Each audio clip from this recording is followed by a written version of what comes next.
ओम शांति। प्रातः मुरली। ओम शांति। बाप ज़्यादा 9/7/2024। मीठे बच्चे सच्चे बाप के साथ अंदर बाहर सच्चा बनो, तभी देवता बन सकेंगे।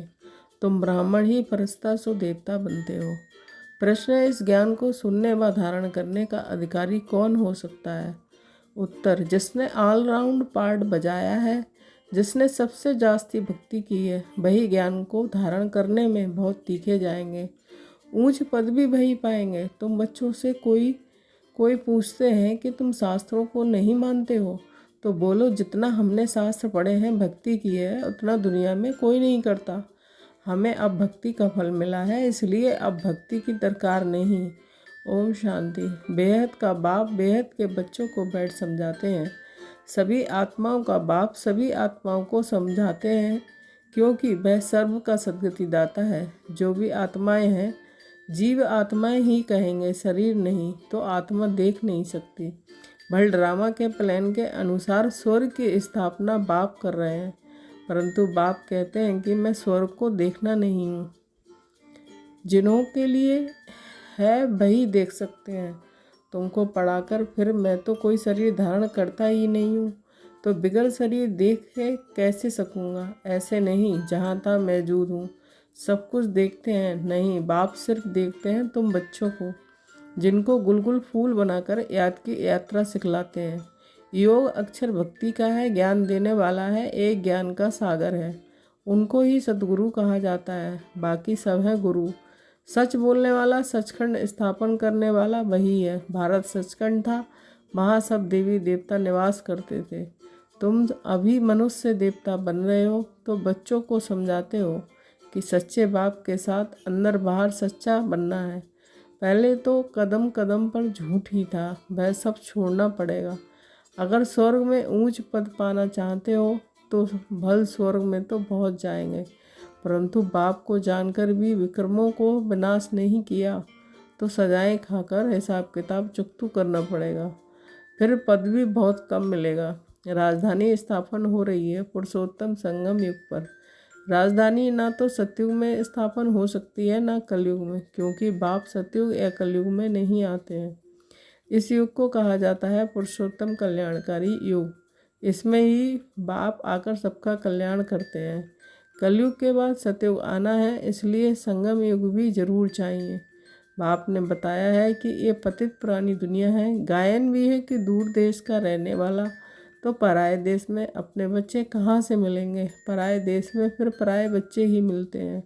उन्हों को अच्छी रीति समझाते हैं कि मैं किस में प्रवेश करता हूँ, अपना भी परिचय देते हैं, और जिसमें प्रवेश करता हूँ उनको भी समझाता हूँ कि ये तुम्हारा बहुत जन्मों के अंत का जन्म है। कितना क्लियर है। अभी तुम यह पुरुषार्थी हो, संपूर्ण पवित्र नहीं, संपूर्ण पवित्र को फरिश्ता कहा जाता है। जो पवित्र नहीं उनको पतित ही कहेंगे। फरिश्ता बनने के बाद फिर देवता बनते हो। सूक्ष्म वतन में तुम संपूर्ण फरिश्ता देखते हो, उन्हों को फरिश्ता कहा जाता है। तो बाप समझाते हैं कि बच्चे, एक अल्प को ही याद करना है। अल्प माना बाबा, उनको अल्लाह भी कहते हैं। बच्चे समझ गए?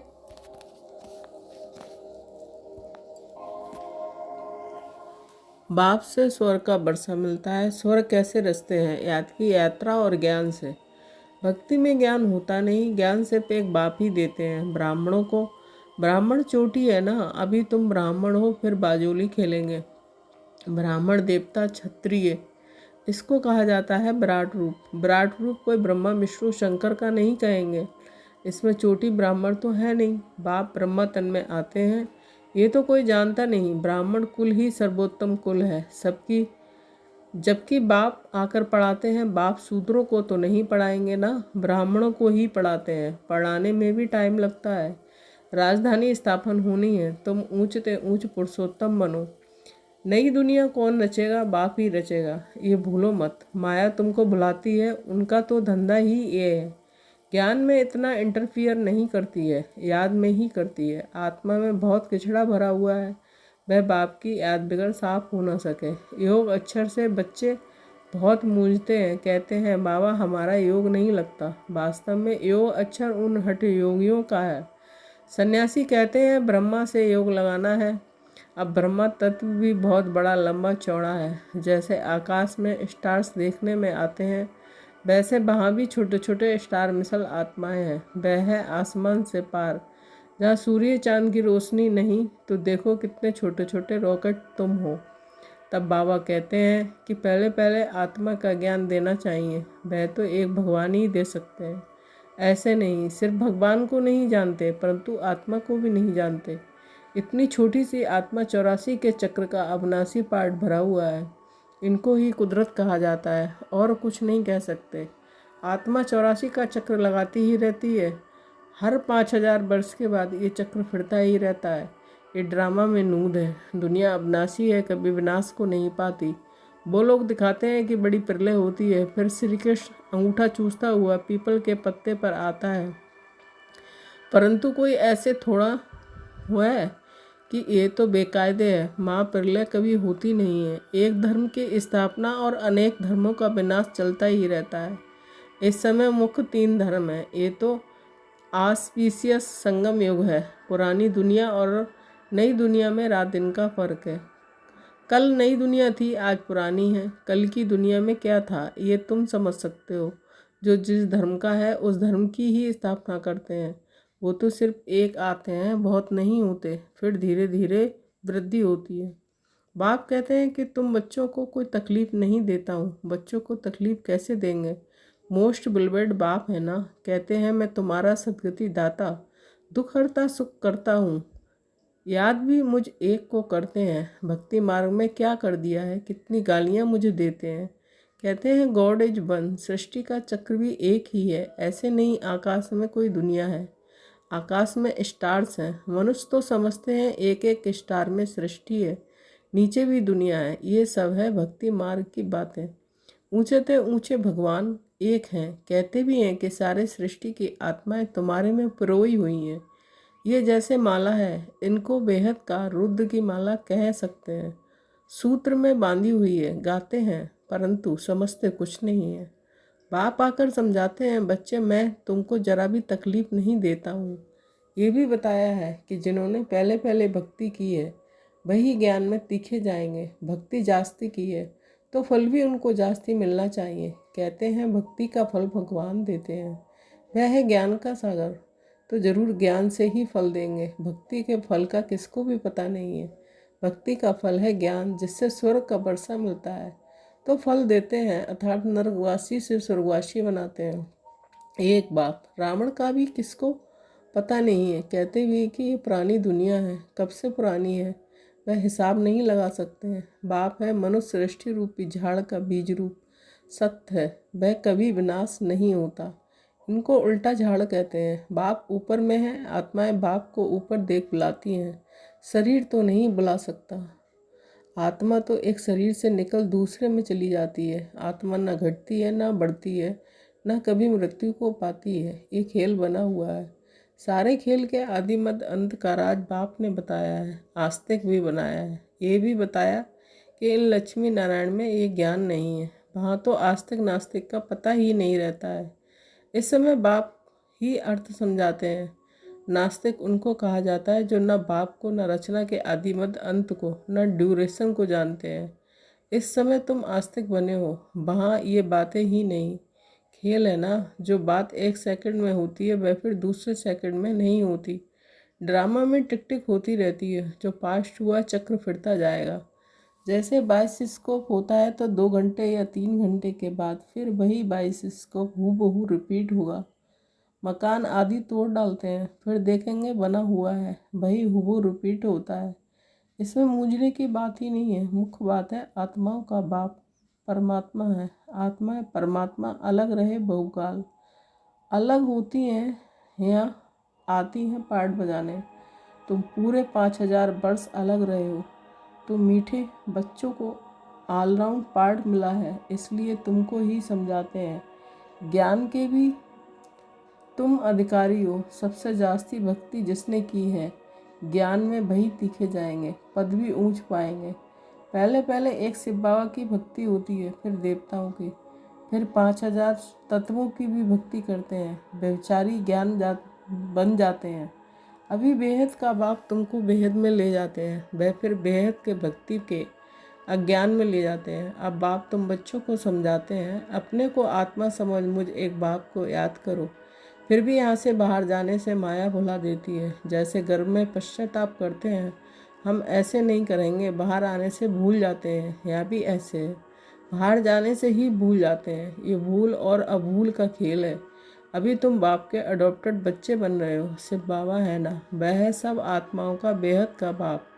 बाप कितना दूर से आते हैं, उनका घर है परम धाम।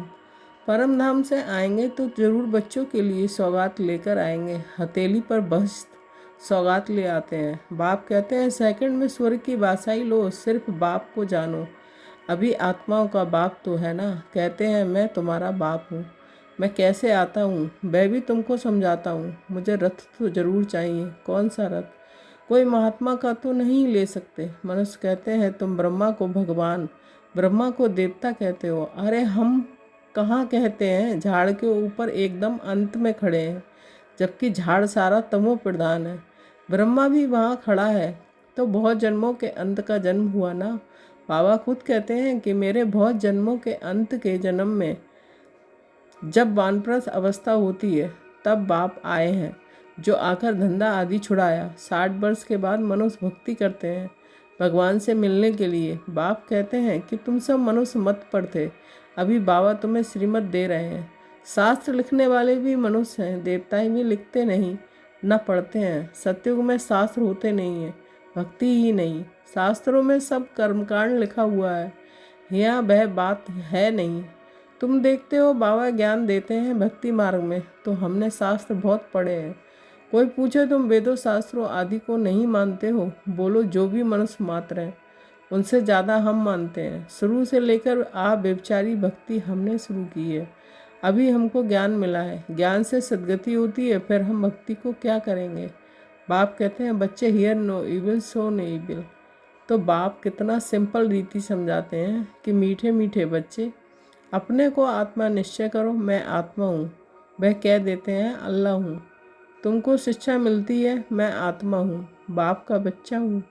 यही माया घड़ी घड़ी बुलाती है। देह अम्बानी होने से ही उल्टा काम होता है।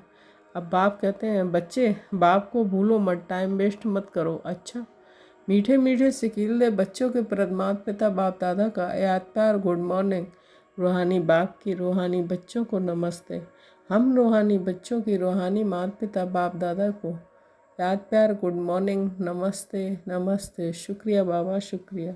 धारणा के लिए मुख्य सार 1 पॉइंट। रचता और रचना के राज को यथार्थ समझ, आस्तिक बनना है। ड्रामा के ज्ञान में मूझना नहीं है। अपनी बुद्धि को हद से निकाल बेहद में ले जाना है।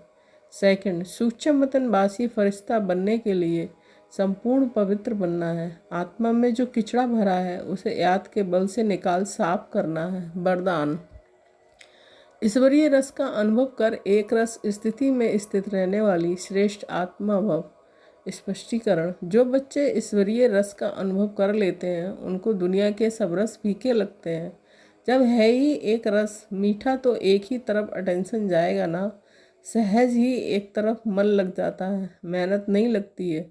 बाप का स्नेह, बाप की मदद, बाप का साथ, बाप के द्वारा सब प्राप्तियां सहज एकरस स्थिति बना देती है। ऐसी एकरस स्थिति में स्थित रहने वाली आत्माएं ही श्रेष्ठ है। स्लोगन, किचड़ों को समाकर रतन देना ही मास्टर सागर बनना है। ओम शांति। Thank you Baba.